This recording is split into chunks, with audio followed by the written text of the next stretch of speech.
সিরিয়ায় KA-52 যুদ্ধবিমান মোতায়েন করল রাশিয়া। সিরিয়ার চলমান সংকটময় পরিস্থিতিতে মস্কো বড় ধরনের সামরিক পদক্ষেপ নিয়েছে। রাশিয়া সম্প্রতি সিরিয়ার বিমান ঘাঁটিতে তাদের KA-52 এলিগেটর অ্যাটাক হেলিকপ্টার মোতায়েন করেছে। সিরিয়ার যুদ্ধক্ষেত্রে রাশিয়ার শক্তি আরও বাড়াতে নতুন এই পদক্ষেপ নেওয়া হয়েছে। KA-52 এলিগেটর হেলিকপ্টার একটি আধুনিক অ্যাটাক হেলিকপ্টার, যা অত্যাধুনিক প্রযুক্তি ও শক্তিশালী অস্ত্রশস্ত্রের জন্য পরিচিত।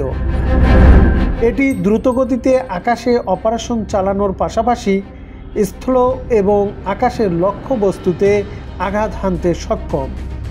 রাশিয়ার প্রতিরক্ষা মন্ত্রণালয়ের পক্ষ থেকে জানানো হয়েছে, এই হেলিকপ্টারগুলো সিরিয়ার বিভিন্ন অঞ্চলে সন্ত্রাস বিরোধী অভিযানে ব্যবহার করা হবে। বিশেষ করে ইসলামিক স্টেট IS এবং অন্যান্য বিদ্রোহী গোষ্ঠীগুলোর কার্যক্রম প্রতিহত করাই এর মূল লক্ষ্য। সামরিক বিশেষজ্ঞরা বলেছেন, সিরিয়ায় KA-52 মোতায়েন করা রাশিয়ার সামরিক উপস্থিতি আরও সুসংহত করবে এবং দেশটির ভূ রাজনৈতিক স্বার্থ রক্ষায় গুরুত্বপূর্ণ ভূমিকা পালন করবে।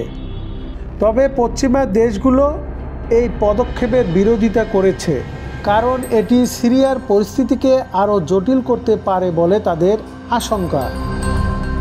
সিরিয়ার চলমান সংঘাতের মধ্যেই রাশিয়ার এমন পদক্ষেপ আন্তর্জাতিক সম্প্রদায়ের নজর এখন দেশটির কৌশলগত পরিকল্পনার দিকে।